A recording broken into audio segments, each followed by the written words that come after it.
Hi everyone, and welcome to this week's Sunday night video. This week again I am covering a mixture of different crime and punishment stories from various different years. I hope you will find it interesting. So similar to a recent Sunday night video that I did, some of these stories are longer than others. Some have a lot of information and others have very little. But I think that they do again show how punishment varied and how similar crimes came with very different punishments. And it also gives us a bit of an idea of what things were like in the past. Before we go any further, can I just say, if you do find this video interesting, then please give it a thumbs up. And if you are new here or haven't already done so, then do please consider subscribing to the channel to help support the content we create. It really is very much appreciated. And it is completely free to subscribe. It doesn't cost you any money, but it really does help to support the channel. And I would just like to add, as I always do, that I do record these stories live, and this is actually the second time that I've started this one because the first time it sounded awful. So I do sometimes make mistakes, which is why I started again, which I always try to rectify. So I hope this does not spoil your enjoyment of the video. This first little story dates from 1886, and the trial took place at the Moot Hall in Newcastle before Mr. Justice Wells. A man who was known only by his surname, which was Dixon, who was 42 years old and worked as a labourer, had been arrested for robbery with violence in Newcastle. Now, Dixon was what was known as a ticket to leave man, which basically meant that he'd been allowed out of prison early as it was thought he would not commit any further crimes. His original sentence, that was hard to say, his original sentence would still stand, and if he got into trouble, anything remaining would be added to his new sentence. Dixon had stolen £1.18 from a man by the name of John Willis, and Dixon had not been alone when the crime was committed. However, the other men had not been found or arrested. Dixon was found guilty of the crime by the jury, and he then pleaded with the judge not to send him back to prison, stating he still had 2 years left on his ticket. The judge, it seems, clearly felt nothing for Dixon's so-called plight and sentenced him to 5 years penal servitude. So this was then added to his ticket, so he ended up with 7 years to serve. So hopefully he would think twice about committing any more crimes when he was finally released, though somehow I very much doubt he did. In 1920, at the Newcastle Assizes, it was said that women jurors were called for the first time ever in the city.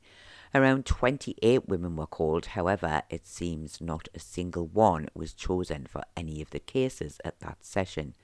It would seem that the passing of the Sex Disqualification Removal Act of 1919 had made it possible for women to serve on juries.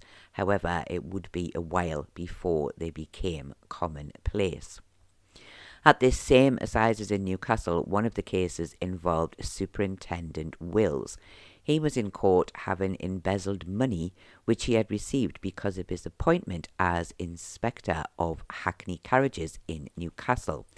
Now, he was supposed to collect the money and then once a month pay it in to his superiors, and he had to keep a record of payments made and received.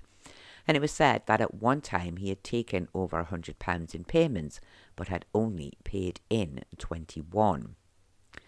Superintendent Willis had served 25 years on the police force and had been due to retire in 1921, when he would have received a pension of around £300 a year. This today would be around £17,000. However, it seems this pension was subject to good character, so it would seem that Superintendent would now be getting nothing. Although the details were not covered in great detail, it would seem that until 1920, Superintendent Wills had been of good character. However, he had been in ill health since 1919, and it seems that he believed his record books were in order and that he had done nothing wrong. He had been called by his superior to show these books but had not attended the meeting and had later been found wandering the streets in a dazed condition. However, the judge stated that while he had sympathy for Superintendent Wills, he had been in a position of considerable trust and he had abused this. He said the punishment was a severe one, and this no doubt referred to his loss of pension, but he could not pass a light prison sentence either, so Superintendent Wills was then sent to prison for 9 months, which in reality isn't really a massive sentence for what he had done, but possibly a lot more than he was hoping to get. Another case from 1920 at the same Newcastle Assizes was against William Watt, who was a postman, and he had been charged with stealing 2 parcels containing the sum of £4.10. The prosecution said that many complaints had been made about missing letters on the round covered by William Watt, and the money that had been found in his possession that he had been arrested for had been something termed as from test letters. They had been added to his bag to see if they went missing, and he had been searched on his return and found to have the exact amount of money in his pockets. William had subsequently pleaded guilty to the crime. The defence said William had previously been of excellent character. He was a married man with 4 children and had served 13 years in the army. He said that during the war his family had fallen into debt and he had been troubled by creditors who sounded to me to be like loan sharks, who had threatened him if he did not pay his debts. This had led to temptation to find money from his job and had caused him to steal from the letters. The Post Office stated that since William's return to the Postal Service after the war, over 240 complaints had been made of lost or missing letters, and since his arrest and removal from the job, they had not received one single complaint. The judge did seem to have some sympathy for William, stating that he had no doubt served his country well whilst in the army, and that there maybe had been a reason for him giving in to temptation, but this was a crime that the law said should be dealt with severely. He then sentenced William to 12 months penal servitude with hard labour. Now, I have to admit that I do feel a little bit sorry for William and his family. It seems they had struggled and he clearly could not see any other way out. It also makes me wonder what happened to his family while he spent his 12 months in prison. A very short case also from the Newcastle in 1920 was that of John McNulty, who was 40 years old and a minor. He was arrested for bigamy. He had married Jane Crichton while his first wife, Bridget, was still alive, and he was still married to her, obviously. It appears that he did not live with Bridget and had also left her some time ago, and she, John said, had frequently told him that she wished he had been brought home dead from the pit. He said he had later met and married Jane, and the judge, who maybe felt a little sympathy for John, as his first wife did not sound like a very nice woman, sentenced John to 4 months penal servitude with hard labour. Now, I don't know what happened to him when he got out, so I don't know whether he returned to his second wife or whether he came out a single man. That brings us to a very strange case from 1920, and this is the case against Isabella Evans, who along with another man by the name of Charles Gray were charged with trying to use fake money in shops in Gosforth. Isabella was married to someone who was described as another no-good person, but she did not live with her husband. It was stated that Isabella had been shopping in Gosforth and had paid 2 shillings for some vegetables using a fake coin. She then went to a second shop and again used a fake coin. She had been seen by witnesses being told by a man which shop to go into. Isabella was arrested and the home that she shared with Charles Gray was searched. And here they found the equipment used for making fake coins. And Charles Gray was then also arrested for aiding and abetting. And more fake coins were also found after a further search. Now, the items found were plaster of Paris and some pewter, and I was quite surprised by this, as surely the fake coins, if made with plaster of Paris and painted, would be easy to spot. Now, I did often wonder how fake coins were made in the past, but was not quite expecting that. Perhaps others had a better way to make them, as this idea seems pretty flawed to me, but who knows. It was suggested that Isabella had fallen under the influence of Charles Gray and did as he asked. She was actually seen as someone who was entirely under his control and had previously been arrested in 1915 for a similar crime. The judge stated that since at least 1897, Charles Grey had been a problem in the city, and he read out a list of previous convictions, which included arrests for using fake coins, assault on the police, willful damage, stealing, attempting to steal, and 33 charges of being drunk and disorderly.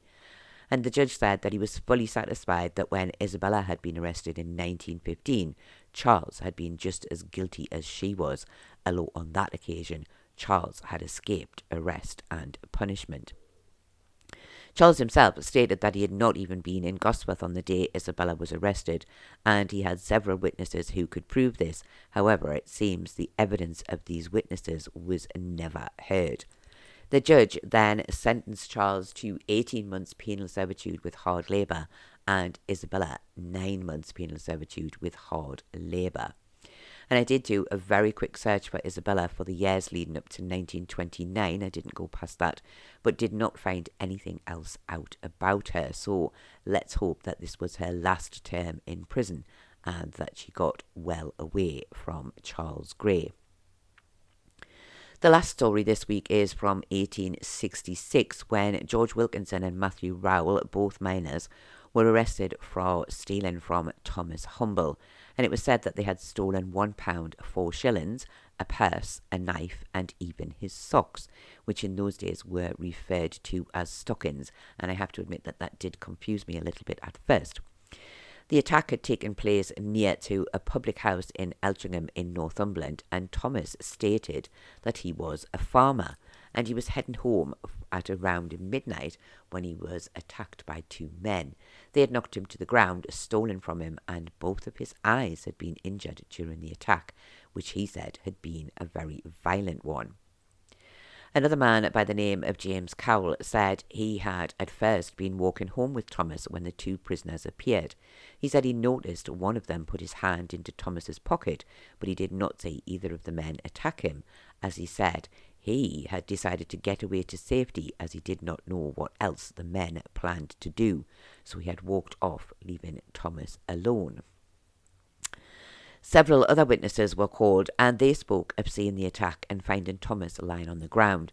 Some said they had helped him home, but none had gone after the attackers. However, when the police had been called, they had all identified the 2 men, George and Matthew, as the men who had attacked and robbed Thomas Humble, and both of the men were found guilty.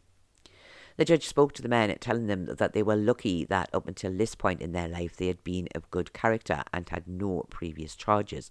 Otherwise, they would have found themselves with a much harsher sentence. As it was, he sentenced them both to 12 months in prison with hard labour. Now, there are many more stories like this, which I do hope to cover in the future, so many of them are simply not long enough for a video on their own, so that's why I initially thought about doing some little videos like this, and I do hope that you do still find them interesting in this format. In this format even. I will probably do, as someone suggested, one video like this every month or so. And not all crime and punishment from the past was about attempted murder or actual murder. So many other strange stories are out there of the crimes people committed on a daily basis, and I do find them all fascinating, and I also find it quite interesting to see that on the whole things today have not changed very much from the past. However, it does seem that more people were sent to prison in the past, and prisons must have been very overcrowded, horrible places to be. So what have you thought of the stories I have covered this week? Did you feel that some of them were given too harsh a sentence, or some that were maybe not punished as much as you expected? Did you feel that any were cases where perhaps you felt a little sympathy for the criminal, or do you think that all of them simply got what they deserved, no matter what their lives may have been like? Do please let me know your thoughts in the comments below. I do hope that you have found these short little stories interesting and that you have enjoyed this week's video. And I do thank you all very much for watching, and I look forward to seeing you all again next week.